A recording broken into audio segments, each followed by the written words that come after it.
How to do block blast glitch tutorial.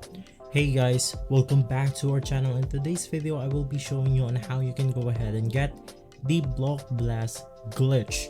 Now in order to do this, we need to go ahead and install a modified version of block blast that we can go ahead and get from our browser.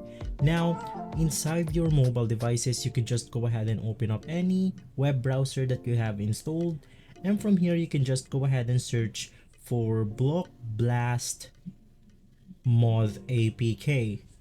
From here you can just go ahead and click on one of these websites right here.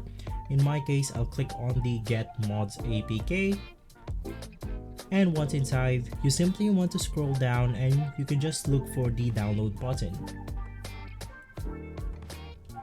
Now just go ahead and wait for your link to show up, and right after we will be able to download the block blast apk file right here.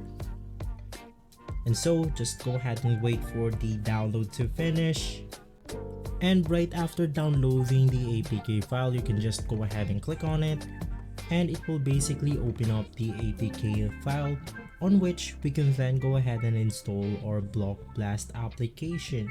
In my case, I'll just go ahead and click on update because I already have block blast installed to my device. Now unfortunately, I'm having some problems, and if you experience this problem, all you have to do is to go ahead and uninstall the block blast application, and right after you can just go ahead and install the file once more. And so if this video has been helpful, leave us a like and subscribe. I'll see you again next time, and as always, thank you.